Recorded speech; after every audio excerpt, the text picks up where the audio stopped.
Auburn beat Alabama 99-81 down at Neville Arena. It was never close, LT, after that 15-2 run to end the first half. Bama never got it back to single digits after that run to close out the first half. Yeah, you know what was crazy was they're down 17, and then they go on a 19-4 run, or they were down 15, 16. 30-18. They were down 12 at the 10-minute mark. Yeah, so they take the lead, and then Auburn closes on a 19-4 run. Yeah. So when Alabama took the lead, I was like, okay, well, they're settling in. We're going to have a hell of a game here. And then it went back the other way, and they just got, that was what we call a dick whipping. Yeah. We had that quote last night in our postgame show there. But, Brownie, as we discussed last night, one thing that happened when it was an entertaining, good game early on, Alabama was hitting threes. Oh, yeah. I think at that moment where Lance is talking about there, where it was 30-18, I think at that moment when Alabama went on that run, they had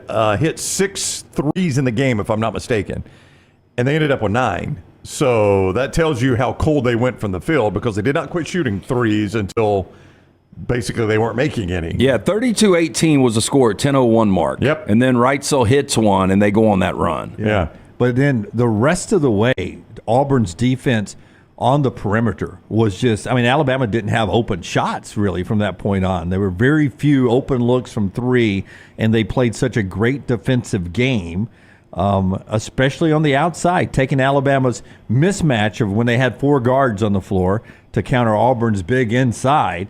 They had the smaller lineup in there, which usually opens up shots out on the perimeter for Alabama. They never opened up last night. Auburn's defense was smothering inside the building, and they get the win 99-81. Let's get some reaction, not only from you in the chat room, but from post-game last night. We appreciate all of you who followed us on social media. Taylor down there covering it for us at Next Round Live. There's the team leaving the court last night after, what do you guys call that now, Scott? Is that a condescending question. Will you do the reverse Alabama cheer? What's it called? Reverse Dixieland Delight? Y'all reverse some stuff. What is it? Reverse what? I think that would be the reverse Rammer Jammer. Reverse Rammer Jammer. That's what you call that. Reverse Rammer. How does that go?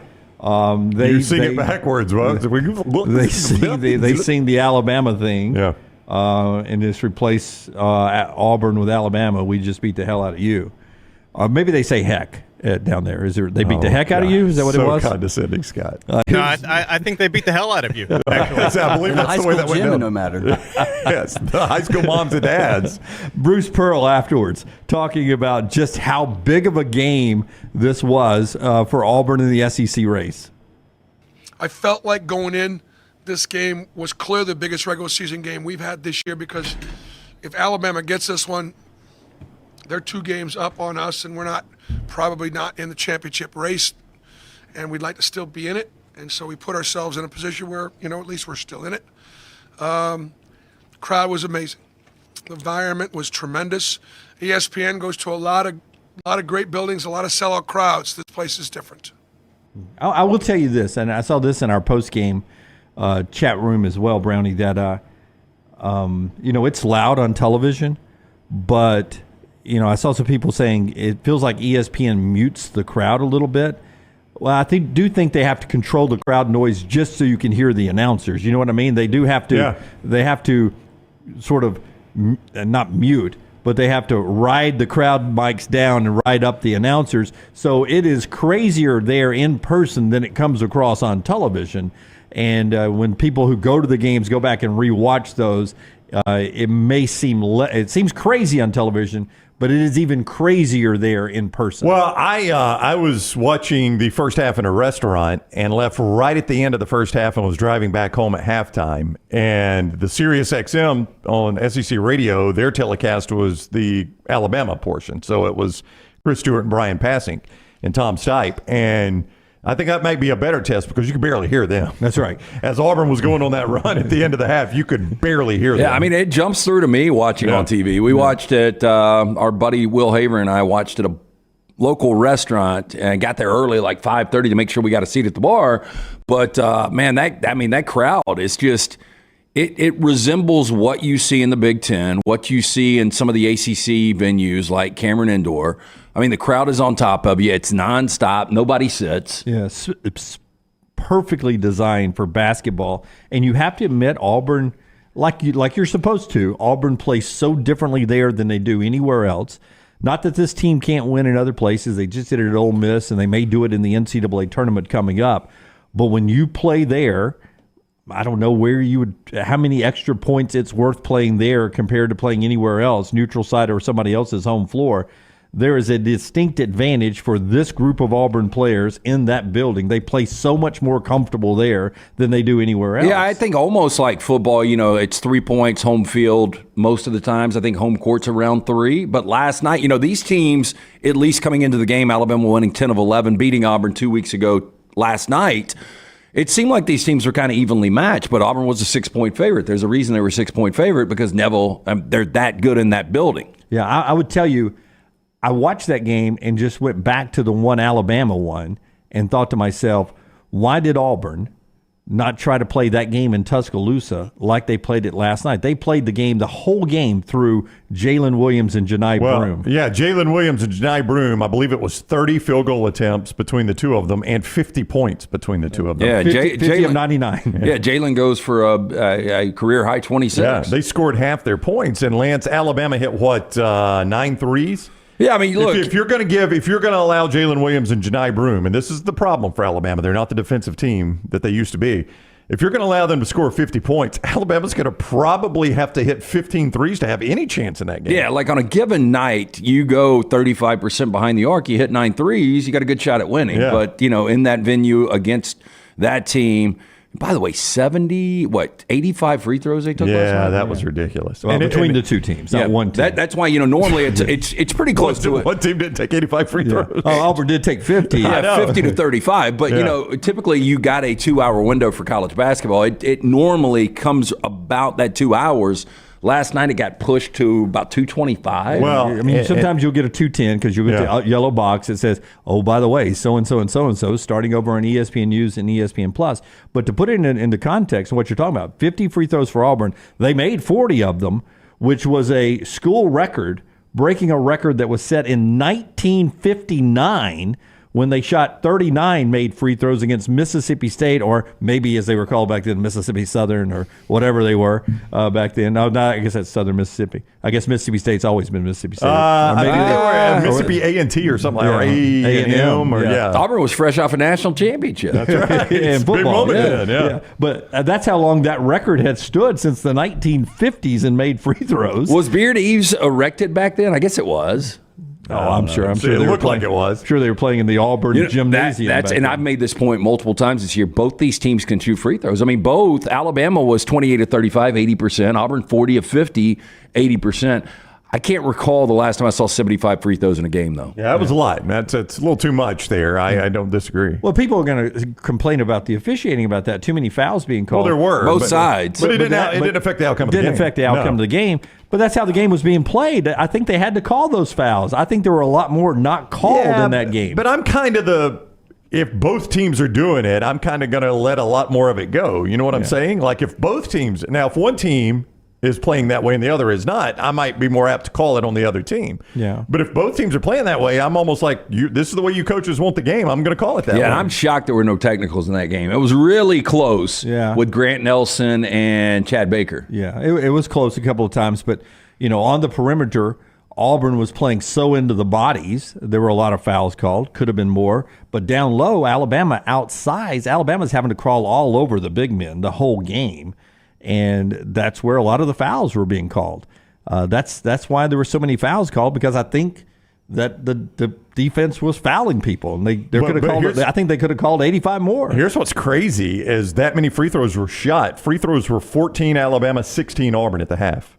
Yeah, that was at the half, and look how many they ended up shooting. I mean, you were only at 30 free throws at the half, and they ended up shooting 85, 55 free throws in the second half. Yeah, because there were moments in the first half when it still was being played the way Alabama wanted to play it, in space and shooting the ball not down in the paint. There were moments where Alabama, for the first 12 minutes of the game, still had a little chance of being in the contest. But then at the end, it became too much Auburn. I was surprised listening. Not surprised, I guess. Yeah, I guess I'm going to stick with my first emotion. I was surprised in listening to the Auburn Network on my way back from the event I had to do in Tuscaloosa. And I'm listening to Auburn and Andy Burcham and Bruce do their pregame interview, And Bruce said, this is one of the top 5 most important games I've coached at Auburn. And I'm sure he meant regular season. And I thought to myself, is it that important? And then as you watch that game play out, and then Bruce doubled down with it in the post game, and then here is Janai Broome afterwards. He made a point to, I guess, sell it to his team that this was one of the most important games that he's had at Auburn. Here's Janai Broome. How big of an energy booster is this for you and this team? That was a must-win. They was first in the SEC, and our goal is to win SEC. So we had to get a separator. We had to get one because a lot of people in the league ain't gonna beat Alabama. They're a very good team. So that was big that we were able to split with them. But we got to just keep it going. Well, we discussed that on the show, I guess it was yesterday, is that an Alabama win here, they are going to be hard to track down in the SEC. Oh, yeah, almost impossible for Auburn, but hard for everybody. Well, you think about it. Auburn would have been 7-3. Alabama's 9-1. You've got a 2-game lead. You sweep the regular season series. It's really going to be almost impossible for Auburn to overcome that. But it would have been tough on Tennessee and South Carolina, too. Yeah, but I still think this is like a battle for supremacy of the state. Like, Alabama's got it in football. Auburn fans don't want to hear that, but right now, Alabama obviously is a dominant product. I think it's pretty obvious. Realistic Auburn fans know it, yes. But I really, Auburn had the Final Four, but Alabama was the number 1 overall seed. I don't know who the team is. Is there an alpha team in basketball? Both of these teams feel like top 10, top 15 teams this year, but nobody has established themselves the alpha. Yeah, I would agree with that. Alabama's won 2 of the last 3 conferences and tournaments. Auburn has won 3 trophies in basically that same period of time. Yeah.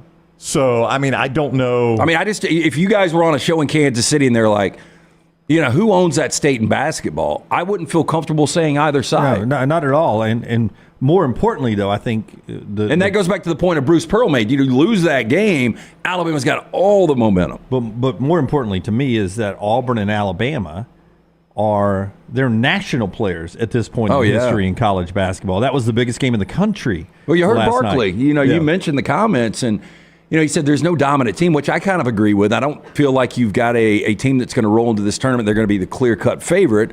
I think every team has got a chink in the armor. I don't think you trust any of these teams entirely.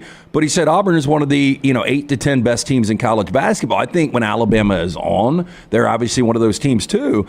But at the end of the day, you're not going to be surprised if Auburn or Alabama, this sounds crazy, wins a national championship for the first time. Yeah, my fear with Alabama is I think there are certain teams that they will play that are matchup problems for them. Tennessee is one of them. All about the draw. Auburn, the way they played their game last night, is a matchup problem for Alabama. And there's some teams that won't be able to match up with Alabama correctly. Nate Oats, after the loss last night, and boy, I know Auburn people don't like this guy, but he is the most honest coach. He speaks his mind, and he doubles down. And this is him last night with his team still tied for first place. And listen to what he says in the postgame right here, where he just absolutely tells the truth about how that game played out. It was a great game, great environment. It wasn't a great game, but the environment was great. Auburn was ready to go. We weren't. It's for first place. They came out, played like it was for first place. We played like we'd still be in first place if we won, which is a little disappointing because we could have separated ourselves a little bit, and we didn't. So now I'm guessing, I haven't looked at the scores, I'm guessing we're in a 4-way tie in the loss column in first place. So, we've got some work to do in these last 8 games. They were better than us. They played harder. They out-rebounded us. They were up on the glass most of the night. They took advantage of our smaller lineup inside. They turned us over. We didn't turn them over. A lot of the effort stats that you look at, rebounds, turnovers, they were better than us. So we got to go back. We got to play harder. They were definitely a better team, more prepared. They were ready to go tonight. There's no excuse making for that guy, and he was exactly right. They played like it was a game for first place, and we played like a team that we're still going to be in first place even if we lose the game. Well, I didn't think Alabama was ever comfortable. When they went on that mini run in the first half, but he said it. We turned the ball over. We couldn't turn them over. 15 turnovers for Alabama, only 5 for Auburn. Yeah. Auburn only turns the ball over 5 times. Watch out. Oh, and that's, Trey Donaldson, and I know Aiden Holloway's part of that too. And a lot of people dribble the basketball and carry the basketball up and down the floor and distribute it and all that. But the way Trey Donaldson is playing and the way he's playing through contact and people being physical with him on the point, I really think it goes back. If I remember, I think I read a story Justin Hokanson talked about. Justin Hokanson talked about Trey Donaldson's football background. It helps him play through contact a lot. Justin with Auburn Live on 3 Sports. They had 4 turnovers in a game like that, where Alabama had a lot of 4 guards out there, which, a lot of mobile, fast, good defensive guys. 4 turnovers.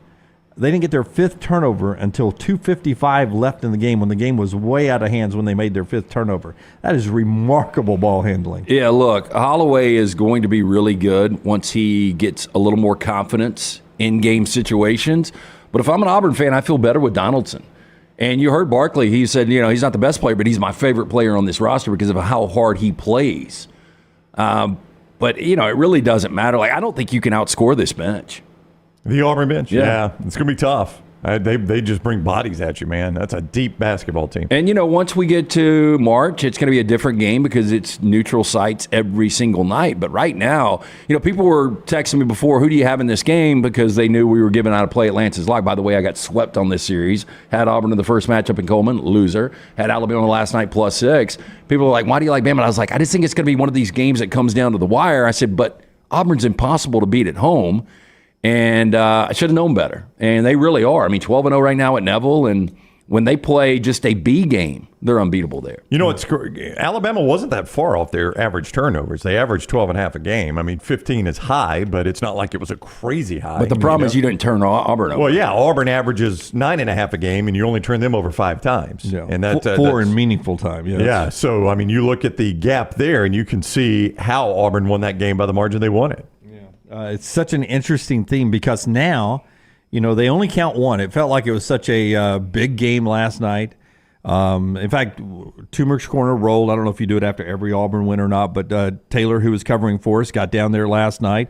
So Toomer's rolled last night. Crowd out there enjoying the Auburn victory as you get to drive by downtown Auburn last night, lit up in a lot of war dams as they threw the toilet tissue into the trees down there. It's a big win.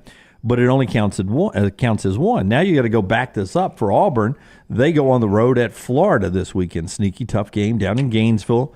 A team that has the size inside that can match up with Auburn. Auburn's going to have to, hit some outside shots in this one.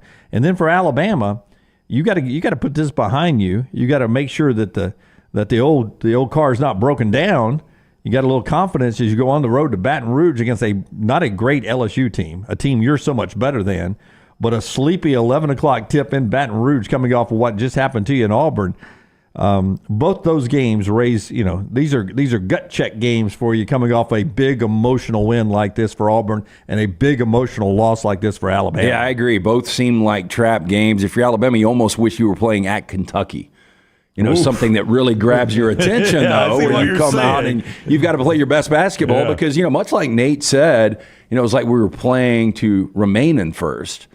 I'm sure there's a mentality that this LSU team that got beat by, 20 last night to Tennessee, it seemed like LSU was up 2, and a minute later they were down 20. Yeah. And this LSU team is not very good, but you just wonder if Alabama's going to be able to get up for an 11 o'clock road game. By the way, for Auburn, and just because this has been kind of a narrative for them, another quad 1 opportunity, back-to-back, they get quad 1 win number 2. This is another one Saturday at Florida. Florida's a top 75 team, obviously, in the net, so it's a road game against top 75, another quad 1 win for Auburn if they can get it. It's a gauntlet in the SEC, we know that, but Barkley did agree with me. I know you were playing up to Stephen Pearl the other day saying the SEC is a better conference than the Big 12.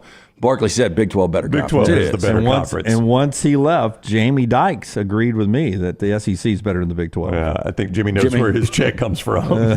Yeah, Charles called him Jamie. Oh, Jamie. And as they were going off, the mics are still up, and Barkley's like, did I call him by the wrong name? Yeah, you did. The whole interview, Charles. Yes.